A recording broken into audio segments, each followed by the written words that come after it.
What is a temperature? And why do we take a temperature? Why do we care? And what does a temperature actually mean? And how do you obtain a temperature? Well, I'm going to discuss this and show you how to take a temperature 10 different ways. Yes, 10 different ways. So stay tuned. That's the topic of this video.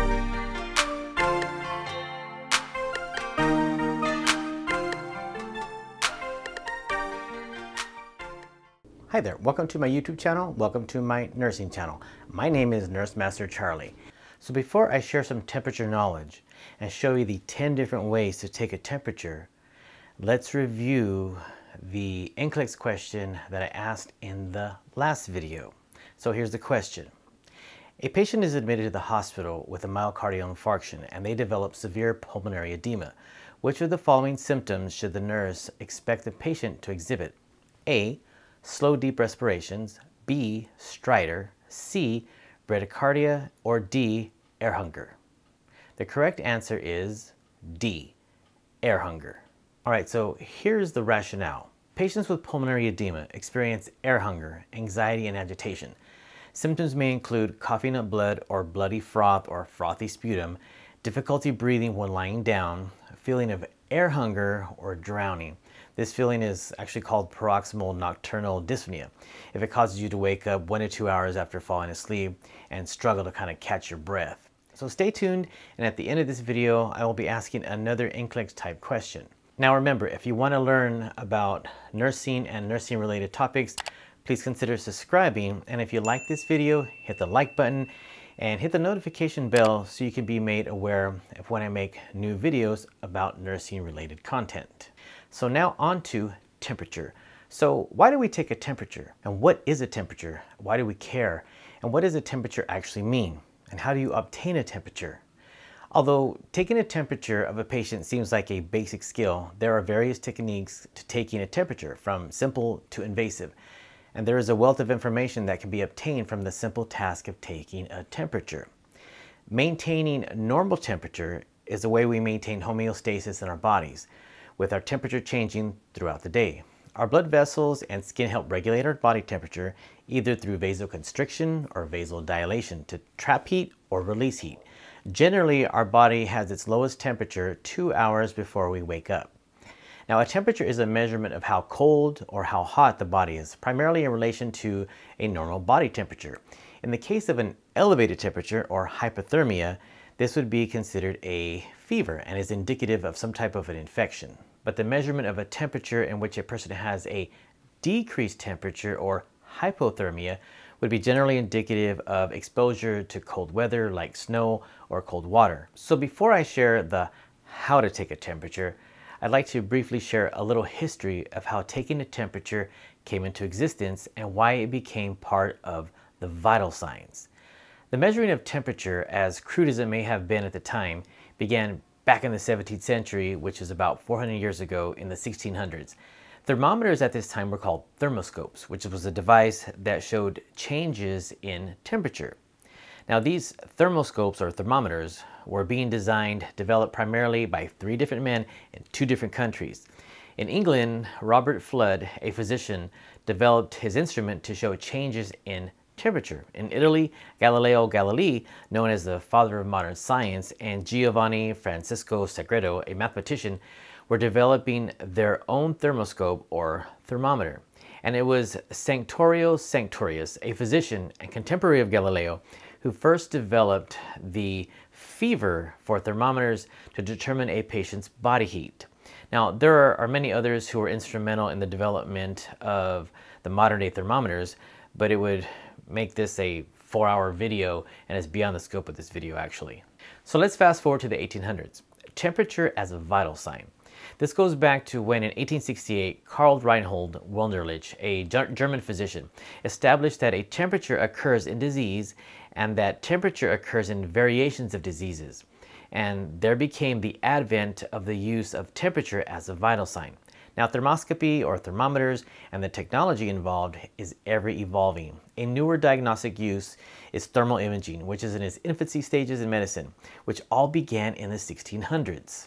And also, why in the world do we have 2 units of measurement for measuring body temperature? the Fahrenheit and the Celsius scale. Now, the Fahrenheit temperature scale is named after Gabriel Fahrenheit, who was a German instrument maker, and in 1724 he created high-quality thermometers filled with mercury. In Sweden, also in the early 1700s, Anders Celsius developed the centigrade scale, known today as the Celsius scale, in an attempt to have one international scale of temperature measurement. So that left us in our current day with the need to be able to change or convert from Fahrenheit to Celsius, and to be able to convert from Celsius to Fahrenheit. So how do we convert these? Well, there's formulas for everything. So to convert from Celsius to Fahrenheit, you take the degree of Celsius times 1.8, and then you take that total and add 32, and that will give you your Fahrenheit scale, or your Fahrenheit degree. To convert from Fahrenheit to Celsius, you're going to take the degree in Fahrenheit and minus 32 from that, and then take that number and divide it by 1.8, and that's going to give you your Celsius scale. Right, so I got a thermometer. Time to take a temperature of some chicken. Chicken right here. Chicken. And it's thermometer time. Okay, seriously. So I mentioned earlier that there are 10 ways to take and obtain a temperature. And I did mean 10. So let's start the countdown. And these are not technically listed in any particular order. Maybe from the most common to least, you decide. Maybe you tell me in the comments, how would you rank these from best to worst or worst to best? So I'm going to share 10 different ways to take a temperature and how to obtain each. So number 1, rectally. The thermometer is placed in the rectum. First, provide privacy for the patient. Explain to the patient, or if it's an infant or a child, explain to the parent also. Perform hand hygiene. Put on disposable gloves, apply disposable probe cover to the thermometer, apply lubricant to the tip, turn the thermometer on, and then using your hand, insert the lubricated thermometer into the anal opening, about 1/2 to 1 inch, which is about 1.25 to 2.5 centimeters into the rectum. Stop at less than 1/2 inch or about 1.25 centimeters if you feel any type of resistance. And with that said, insert the thermometer no further than 1 inch. Wait for the beep and then remove the thermometer, read it, remove the probe cover, clean the thermometer, perform hand hygiene, and document. Perform the appropriate interventions as needed. Now, a rectal temperature is generally 1 degree higher when compared to an oral temperature. Right, number 2, orally. The thermometer is placed in the mouth of the patient. Now, explain to the patient, or if it's an infant or child, to the parent. Make sure you perform hand hygiene, put on disposable gloves, ensure the thermometer is clean. If you're using a glass thermometer, place the protective cover on the thermometer, insert the thermometer into the patient's mouth, ensuring that it is under the patient's tongue. Have the patients close their mouth around the thermometer, not to bite the thermometer. Hold it in place for about 3 minutes. For digital thermometers, you're going to place a protective cover on the thermometer, and most importantly, turn the thermometer on. Use the little power button. Insert the thermometer into the patient's mouth, wait for the beep, and afterwards remove from the patient's mouth, read it, remove the cover if one was placed, and then clean the thermometer, remove your gloves, perform hand hygiene, and then document and perform the appropriate interventions. Just an FYI, newer glass thermometers do not actually contain mercury anymore, but some of them contain a silver color liquid, so it actually can be difficult to tell them apart. But if a mercury thermometer is broken and spills onto the floor, the mercury actually breaks off into little shiny balls and they move around real quickly. All right, number 3, axillary. The thermometer is placed in the armpit of the patient. For this method, you can use the same digital thermometer used for oral temperatures, and it's actually placed in the armpit, the pit of the patient. Explain to the patient or the parent, ensure the thermometer is clean, perform hand hygiene, put on disposable gloves, and then place the protective cover on the tip of the thermometer if you're using one. Turn the thermometer on. Place the thermometer tip directly into the armpit of the patient. Make sure the armpit is actually dry, that way you can get the most accurate reading. And keep the axillary area or the armpit closed. This will keep the thermometer in place and will give you a more accurate temperature. Now, the thermometer will beep when the temperature is done.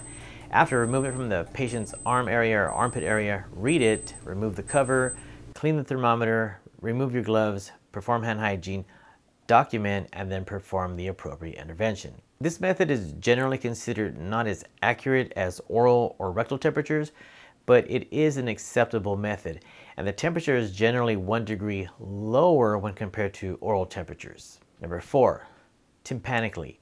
The thermometer is placed in the ear or ear canal, and is made to detect and measure thermal infrared energy emitted from the tympanic membrane in the ear.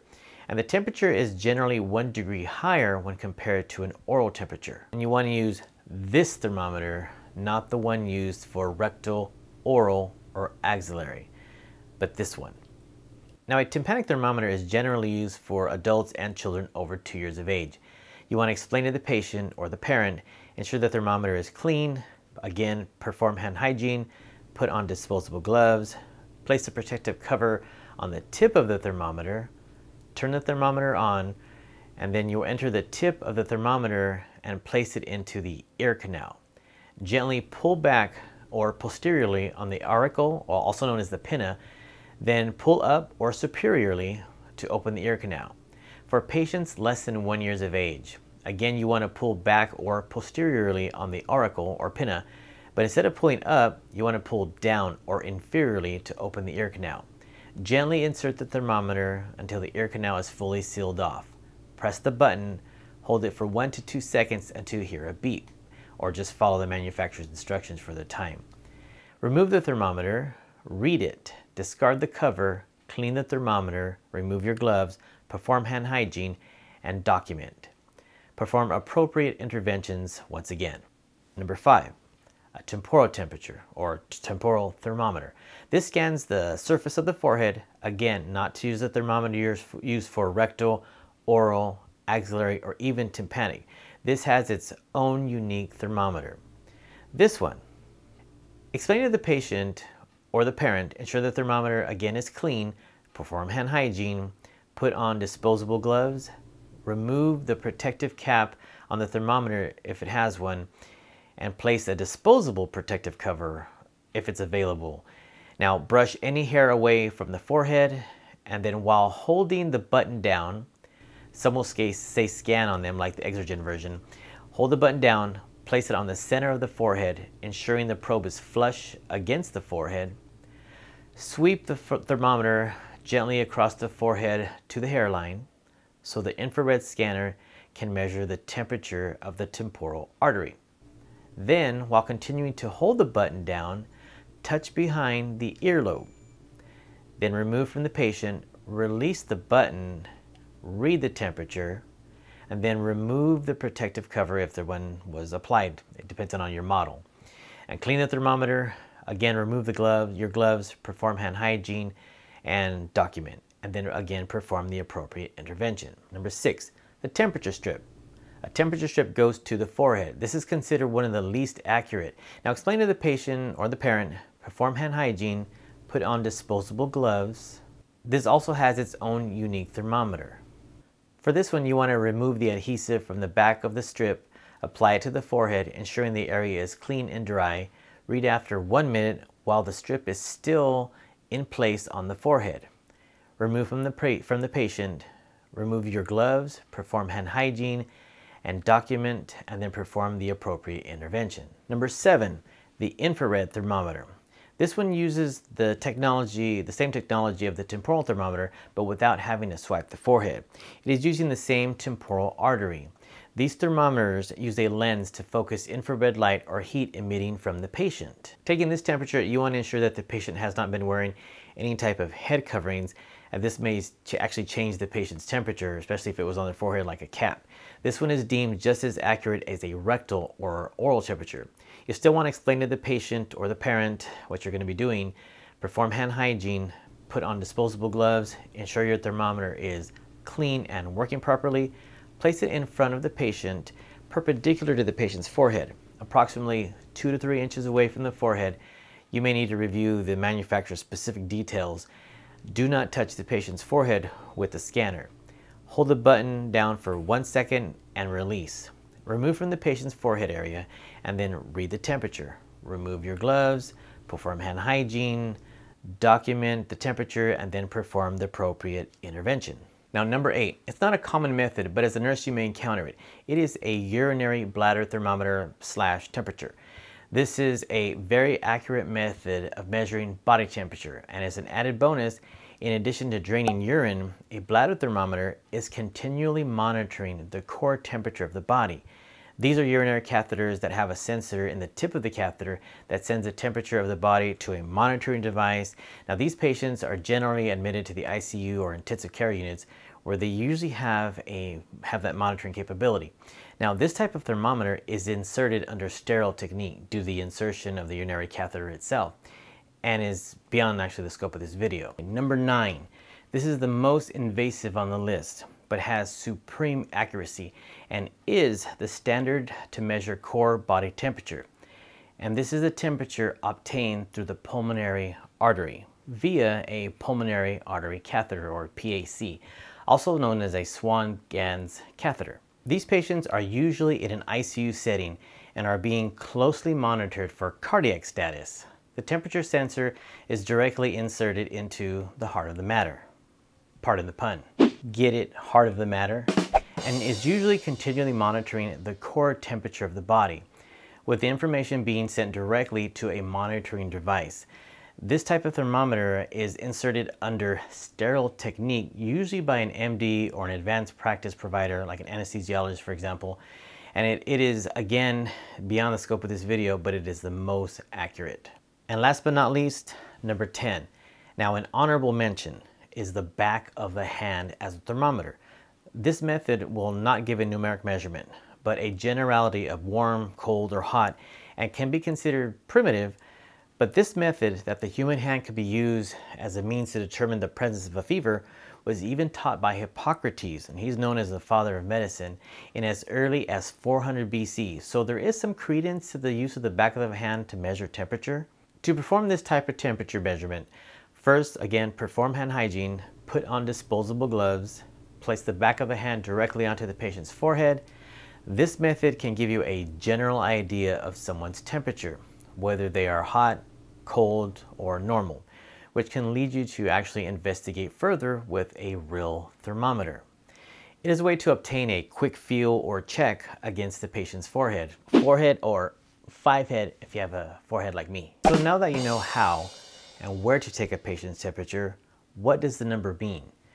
Once you have determined that your patient is either normothermic, hyperthermic, or hypothermic, now what? If they are normothermic, they have a normal temperature, and that is generally classified as a temperature around 98.6 degrees Fahrenheit or 37 degrees Celsius, but can range from 97 to 99 degrees Fahrenheit in adults, and 97.9 to 100.4 degrees Fahrenheit in babies and children. If they are hyperthermic, they have an elevated temperature. If they are hypothermic, they have a low temperature. So let me share about hyper and hypothermic. What is hyperthermic? That is a temperature or fever greater than 100.4 degrees Fahrenheit, 38 degrees Celsius or above in adults. Hypothermia has different stages. These stages are heat stress, heat fatigue, heat syncope, heat cramps, heat edema, heat rash, heat exhaustion. These all cause issues in the body and can be progressive, with the most dangerous or serious one being heat stroke, which this one can actually be fatal. So I want to mention one thing while I'm talking about the topic of hyperthermia. Have you ever heard of a febrile seizure? A febrile seizure actually can occur in a child with a fever or temperature greater than 100.4 degrees Fahrenheit, 38 degrees Celsius. And did you know the offending agent that generally causes febrile seizures in children are usually mostly due to viruses or a viral infection, not bacteria? Now, real quick, some symptoms of febrile seizures or convulsions are a child's arm or legs may twitch or jerk. They may have temporary pale skin or even cyanotic looking skin with a bluish tint, or their eyes might be rolling in the back of their heads, or you can see the whites of their eyes. Now, your patient or your child may take 10 to 15 minutes to recover from this, which is a lot of time to be freaking out while this is happening. Now, this can be very scary, and that's why we take temperatures, monitor temperatures, and administer antipyretic or anti-fever medications. And with that said, now think about the flu or influenza virus, which is a virus. Another virus that can cause fevers in children, usually greater than 103 degrees Fahrenheit. This virus comes from the herpes virus family. This one causes something known as roseola. Not to go too in depth with this, but this commonly affects children by age 2. And this fever is usually followed by a rash. So knowing this, you can deduct that a child you are caring for, or even your child, is probably infected with the virus, not necessarily a bacteria. So what do we do for high temperatures? Well, this is where nurses do nurses stuff. We call them nursing interventions. For high temperatures, you as a nurse can begin cooling measures. Remove blankets from the patient, remove sheets, provide a fan to cool by convection, turn on air conditioners, provide cool drinks if not contraindicated, and ice packs to the axillary areas or even to the groin area. So in contrast, what is hypothermia? This can be described as a body temperature below 98.6 degrees Fahrenheit.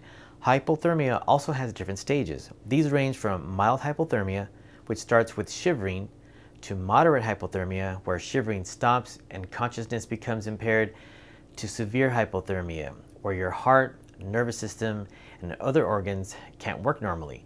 And left untreated, hypothermia can lead to complete circulatory and respiratory systems failure and eventually leading to death. So what do we do for low temperatures?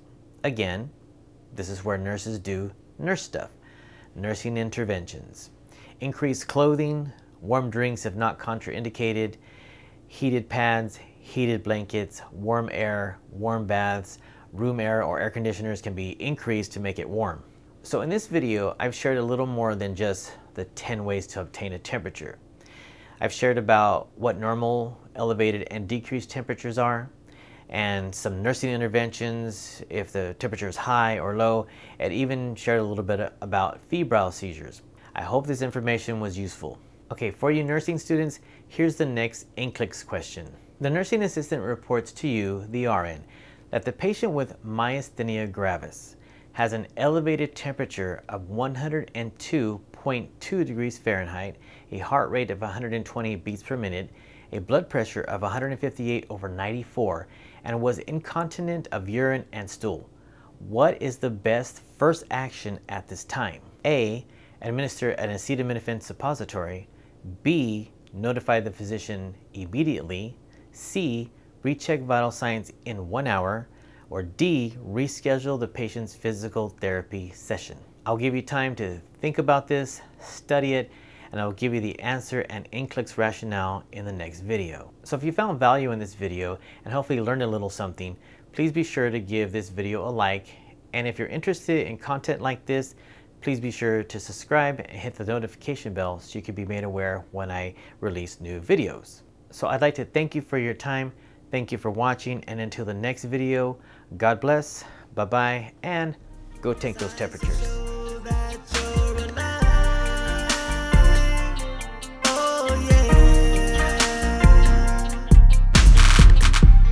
What all vital signs?